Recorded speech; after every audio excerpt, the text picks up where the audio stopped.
Ici, dans la capitale, nous constatons déjà les signes que cette mosaïque de Megiddo, magnifiquement préservée depuis 800 ans, au cœur du nord d'Israël, sous le sol de pierre fissuré d'une prison moderne, recelait un trésor antique. Non pas de l'or, ni des richesses, mais un message enfoui sous des siècles de silence. Megiddo, un nom chargé de prophéties, le lieu même que la Bible nomme Armageddon, où le bien et le mal s'affronteront un jour pour l'ultime bataille. Et là, dans ce sol même, des archéologues ont mis au jour une chose extraordinaire. Une mosaïque vieille de près de 800 ans, portant des mots qui ont marqué un tournant dans l'histoire. Des mots proclamant la foi en Dieu, Jésus-Christ, bien avant Constantin, avant les conciles et les credos. Ce n'était pas qu'une œuvre d'art, c'était une déclaration. Jésus n'était pas un simple homme, il était divin. Alors, que signifie cette confession si audacieuse enfouie sur le site même de la dernière grande bataille de l'histoire? Suivez-nous maintenant sous la surface du temps, jusqu'à un lieu où la foi a été gravée dans la pierre, découverte sous la prison. La mosaïque. Cette prison de Megiddo oubliée du temps, c'est un lieu conçu pour le contrôle, l'ordre, la routine, avec ses murs de béton et ses portes en acier, un lieu qui retient les gens prisonniers. Mais en 2004, un événement imprévu s'est produit lors d'un chantier. Les équipes s'apprêtaient à agrandir la prison, en train de poser les fondations. Mais en Israël, avant de creuser, on vérifie. On ne sait jamais quelle histoire se cache sous terre. Les archéologues sont donc arrivés, faisant simplement leur travail, s'attendant peut-être à trouver des poteries de l'époque romaine, les vestiges d'une ancienne route ou d'un bâtiment. Mais en dégageant les couches de terre compactées, quelque chose d'inhabituel a commencé à apparaître. De minuscules fragments de carreaux disposés en lignes régulières, puis la courbe d'une mosaïque. Ce n'était pas simplement un décor de sol. Ce n'était pas un élément de terme romain ni d'une cour publique. C'était différent. C'était sacré. Ils avaient mis au jour un lieu de culte chrétien caché, petit, silencieux, oublié sous des siècles de poussière. Pas de grands murs, pas de colonnes, pas d'autel, juste un sol. Mais ils racontaient une histoire. L'histoire des premiers croyants qui se réunissaient en secret bien avant que le christianisme ne soit légalisé. Un lieu où ils priaient, se souvenaient de Jésus et murmuraient peut-être même des hymnes, craignant d'être découverts, mais refusant de se taire. Et voici un élément qui le rend encore plus remarquable. Les personnes qui ont permis de mettre au jour cette pièce antique n'étaient pas toutes des archéologues. Plus de 60 détenus des prisons voisines ont été réquisitionnés pour participer aux fouilles. Ces hommes, dont beaucoup purgeaient en des peines pour des crimes graves, se sont retrouvés impliqués dans un projet sacré. Ils ont travaillé aux côtés des professionnels, effaçant avec soin les vestiges des siècles et révélant l'un des plus anciens lieux de culte chrétien jamais découverts. Pendant 4 ans, ils ont creusé pierre par pierre, jour après jour. Malgré toutes les complications, sécurité, organisation, météo, ils ont persévéré. Lentement, ils ont mis au jour une mosaïque restée cachée pendant près de 800 ans, et le lieu de sa découverte, Megiddo. Ce nom vous est peut-être familier, car dans le livre de l'Apocalypse, au chapitre 16, il est également appelé Armageddon, le site de la bataille finale entre le bien et le mal, le lieu où, un jour, le ciel et la terre sont censés s'affronter. Imaginez donc une puissante déclaration de foi enfouie précisément à l'endroit où, selon les Écritures, se déroulera le dernier grand conflit spirituel de l'humanité. Était-ce une simple coïncidence? Ou attendait-elle le moment propice pour être revue? Et puis, au cœur de cette mosaïque, ils découvrirent la partie la plus étonnante de toutes les inscriptions. Un message gravé dans la pierre, qui traverse les siècles, l'inscription à Dieu Jésus-Christ.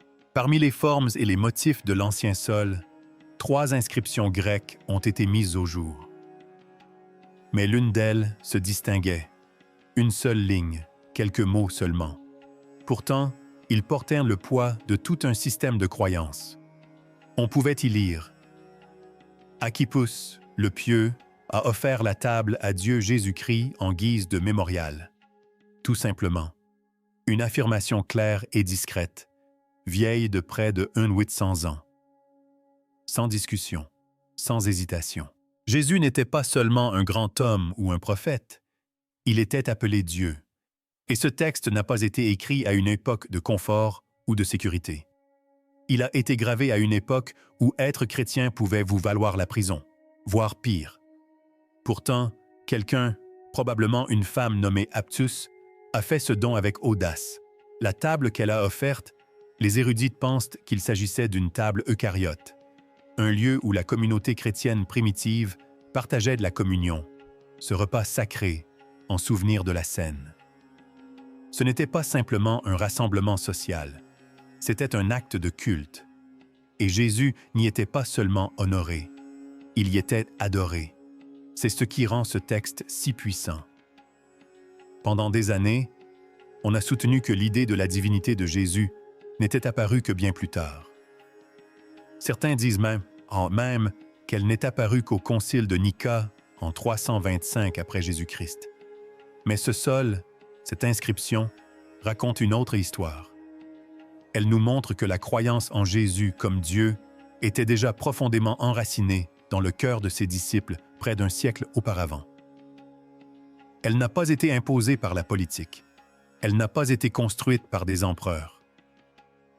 Cela est né de la foi, de gens comme un disciple qui connaissait Jésus et n'avait pas peur de l'affirmer. Imaginez le courage qu'il a fallu pour inscrire ces mots. Sans protection, sans église, sans statut légal, juste la foi. Et la décision de laisser une trace qui leur survivrait. Et d'une manière ou d'une autre, ce fut le cas. Quand on contemple cette inscription aujourd'hui, il est difficile de rester insensible. Ce n'est pas seulement de l'histoire. C'est un cœur qui bat, figé dans la pierre. Et quand on lit ces mots, quelque chose s'éveille en nous. On croirait presque entendre les premiers croyants prier en ce lieu. Des voix douces, des mains tremblantes, mais des cœurs fermes. Et c'est peut-être pour cela qu'elle nous parle encore aujourd'hui. Apocalypse 5. 13 décrit le ciel. Toute la création élève la voix pour louer celui qui siège sur le trône et l'agneau. Mais ici même, sur le sol en mosaïque de Megiddo, nous voyons cette louange déjà exprimée, discrètement, fidèlement, bien avant que le monde ne soit prêt à la comprendre. C'est comme si le ciel et la terre chantaient déjà à l'unisson. Théologie et pierre, le symbolisme du poisson. Lorsque les archéologues prirent enfin du recul pour contempler l'ensemble de cette mosaïque, un détail, petit, presque imperceptible, recelait une signification profonde. La forme d'un poisson.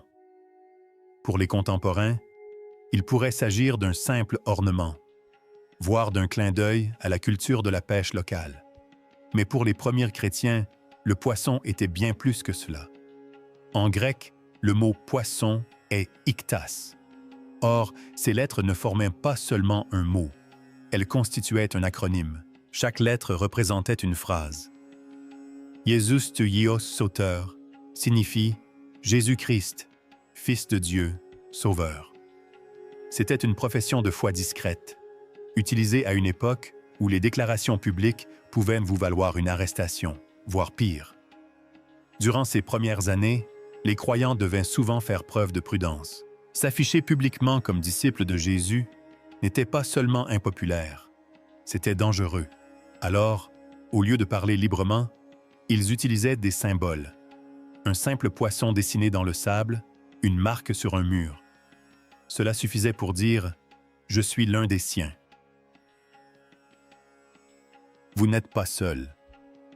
Mais à Megiddo, ils sont allés plus loin. Ils n'ont pas simplement gravé un poisson au passage. Ils l'ont incrusté dans la pierre, directement dans le sol de leur lieu de culte. Ni caché, ni subtil, là, à la vue de tous. Un tel courage en dit long sur cette communauté. Ils ne se contentaient pas de survivre. Ils étaient enracinés, audacieux profondément sûrs de leur identité et de leur divinité. Et le poisson n'était pas seulement porteur d'une signification secrète, elle était également riche en écriture. Jésus dit à Pierre et André, « Suivez-moi, et je ferai de vous des pêcheurs d'hommes. » Cet appel ne fut pas oublié. Ces premiers chrétiens se considéraient comme faisant partie de cette même mission, partageant le message et attirant d'autres personnes à eux. Et ce n'est pas tout. Le miracle de la multiplication des pains et des poissons, la multiplication des pains et des poissons, ne se résumait pas à la fin. Il s'agissait de celui qui pourvoit, qui multiplie ce que nous offrons, qui transforme le peu que nous avons en abondance. Pour eux, le poisson était un rappel de la providence divine, du Dieu qui voyait, qui prenait soin et qui agissait. Ainsi, lorsque l'on voit cette image placée à côté de l'inscription à la gloire de Dieu Jésus-Christ, on commence à ressentir toute la profondeur de leur conviction.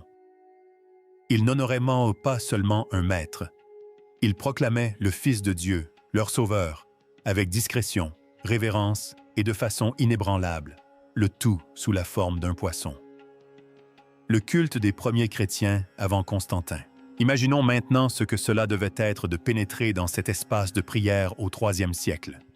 Pas de colonnes de marbre, pas de vitraux, seulement des murs de pierre, un sol en mosaïque et la présence silencieuse de personnes réunies pour une seule raison, prier. Ce n'était pas une église publique. Elle n'était pas reconnue par l'État. Il s'agissait probablement d'une partie d'une maison privée ou d'une cour aménagée pour un usage sacré. C'était modeste, mais suffisant. Dans cette pièce, des croyants se réunissaient pour partager l'Eucharistie. Ils se souvenaient de Jésus. Ils partageaient le pain. Ils priaient. Et ils le faisaient en sachant que leurs rassemblements n'étaient pas seulement marginaux. Ils étaient illégaux. Malgré cela, ils venaient. Et cela nous révèle quelque chose de profond sur leur foi. Ce n'était pas un choix facile, ni un héritage passif. C'était une conviction pour laquelle ils étaient prêts à tout risquer. Et ce que nous découvrons dans cet espace, sur ce sol, dans cette inscription, c'est une théologie on ne peut plus claire. Ces premiers chrétiens ne cherchaient plus leurs croyances. Elles étaient déjà établies. Jésus était divin. Il était le Sauveur. Il était le seul digne d'adoration. C'est une pensée qui invite à l'humilité, n'est-ce pas? Dans notre monde, où la foi jouit souvent du confort de la liberté, où l'Église se fond parfois dans la routine, il est facile d'oublier le prix qu'elle a payé autrefois. Ce qui soulève une question, difficile à répondre, mais essentielle. Si le risque était le même aujourd'hui, nous rassemblerions-nous comme eux? Graverions-nous notre foi dans nos lieux de vie, de travail et de rencontres, conscients du prix à payer? Car c'est précisément ce qu'ils ont fait. Et ce qu'ils ont laissé derrière eux dans cette petite salle de prière paisible, ce n'est pas seulement de l'histoire. C'est un défi, un témoignage, un rappel qui détruit le mythe d'un Jésus déifié tardivement. On entend souvent dire, surtout dans les milieux universitaires, les documentaires et les ouvrages de vulgarisation, que Jésus n'était pas initialement vénéré comme un dieu. Au fil du temps, sa réputation s'est développée. Les récits se sont multipliés et, des siècles plus tard, des dirigeants et des théologiens influents ont décidé de le diviniser, principalement pour des raisons politiques ou d'unification. C'est une théorie simple, logique en apparence et facile à répéter. Mais le sol de Megiddo raconte, discrètement et fermement, une autre histoire. Car il ne s'agit pas ici d'un manuscrit ou d'une tradition controversée, mais d'un fait archéologique, une mosaïque incrustée dans le sol d'un lieu de culte chrétien datant d'environ 230 après Jésus-Christ. Et on y trouve, clairement, l'inscription à Dieu Jésus-Christ. Ce n'est pas une légende, ce n'est pas une figure de style. C'est une simple et directe expression de la foi, offerte par des gens ordinaires bien avant que l'Empire romain n'accorde aux chrétiens un quelconque statut légal. Ce n'est ni un évêque, ni un empereur qui a écrit ces mots. C'était un une croyante locale, une sorte de servante, qui a donné ce qu'elle possédait pour honorer celui qu'elle reconnaissait comme Seigneur. Et c'est là le point essentiel. Cela ne venait pas d'en haut. Elle n'a pas été élaborée lors d'un concile. Elle a été vécue, aimée et proclamée depuis la base. Hénos, quand on affirme que Jésus n'est devenu Dieu qu'au IVe siècle, les pierres de Megiddo témoignent du contraire. Et lorsque l'Apocalypse 18 rapporte les paroles du Christ, « Je suis l'alpha et l'oméga, le commencement et la fin », il ne s'agit pas simplement d'une grande formule théologique. C'est une vérité que les premiers chrétiens affirmaient déjà, non pas parce que quelqu'un le leur avait ordonné, mais parce qu'ils avaient été confrontés à quelque chose, à quelqu'un qu'ils ne pouvaient expliquer autrement. L'Eucharistie, le poisson et le pain de vie. Lorsque nous prenons du recul et contemplons l'ensemble des révélations de la mosaïque de Megiddo, le poisson, les inscriptions, la référence à la table offerte à Jésus, tout prend une dimension qui dépasse la simple beauté archéologique. Ce ne sont pas des images fortuites, ce ne sont pas des affirmations isolées. Elles font partie d'un récit cohérent. Le poisson n'était pas un simple signe secret. Il désignait Jésus comme sauveur. La table offerte en commémoration n'était pas un simple meuble. Elle était au cœur du culte primitif. Et puis il y a le contexte, les prières, le lieu lui-même, le profond respect voué à Dieu, Jésus-Christ. Chaque élément s'inscrit dans une trame plus vaste. Et lorsqu'on remonte le fil de cette trame, on aboutit à une conclusion indéniable. La personne de Jésus, perçue et adorée comme divine, évoque ces paroles dans l'Évangile de Jean, chapitre 6, « Je suis le pain de vie ». Non pas celui qui donne le pain, mais le pain lui-même. Ce passage fait suite au miracle de la multiplication des pains, un moment où Jésus prit une poignée de pain et quelques poissons et nourrit une foule immense. Mais ce miracle ne se résumait pas à apaiser la faim. Il n'était pas seulement empreint de compassion, il était une révélation. Jésus ne se contentait pas de donner à manger. Il révélait qui il était, et les premiers chrétiens l'ont compris clairement. Ils ne dissociennent pas les actes de Jésus de son être. Celui qui multipliait les poissons et le pain était celui qu'ils rencontraient lors de la communion. Celui en qui ils avaient confiance comme sauveur. Celui qu'ils appelaient Dieu. Lorsque nous observons cette mosaïque, nous ne contemplons pas seulement une œuvre d'art à caractère religieux. Nous nous trouvons au cœur d'une affirmation théologique exprimée par la pierre et les carreaux, façonnée par des mains qui savaient précisément ce qu'elles proclamaient. Ce n'était pas une mise en scène. Ce n'était pas un ornement. C'était le culte comme confession, le culte comme identité, le culte comme théologie. Cette petite salle de prière à Megiddo n'avait peut-être pas de grandeur, mais, d'une manière discrète et puissante, elle parlait plus fort que n'importe quelle cathédrale. Elle racontait l'histoire de Jésus, non seulement telle qu'on s'en souvient, mais telle qu'on l'a rencontré, non seulement comme maître ou prophète, mais comme le pain de vie, comme Dieu parmi eux. Pourquoi est-ce important aujourd'hui? Fouet, preuve et héritage. Tout cela nous amène à une question simple, mais importante. Pourquoi est-ce important? Pourquoi une vieille mosaïque sous une prison du nord d'Israël devrait-elle avoir une quelconque signification pour nous aujourd'hui? La réponse est à la fois personnelle et profonde. Cette mosaïque n'est pas qu'une simple pièce de musée. Elle n'est pas qu'un objet à admirer derrière une vitre. C'est une voix du passé, une voix qui refuse de se taire, une voix qui nous dit que les premiers disciples de Jésus n'étaient ni perdus ni hésitants, et qu'ils n'attendaient pas d'autorisation pour croire. Ils savaient déjà qui ils adoraient, et ce qu'ils ont laissé derrière eux est bien plus que de la pierre et des symboles. C'est une preuve. Cela donne du poids aux évangiles. Cela crédibilise les affirmations de l'Église primitive. Cela montre que la théologie que nous lisons dans le Nouveau Testament n'a pas évolué lentement. Elle était déjà vivante, déjà vécue, déjà honorée dans des lieux cachés comme Megiddo. Pour les croyants d'aujourd'hui, cela devrait être incroyablement encourageant, car cela signifie que notre foi ne repose pas sur la légende ou le folklore.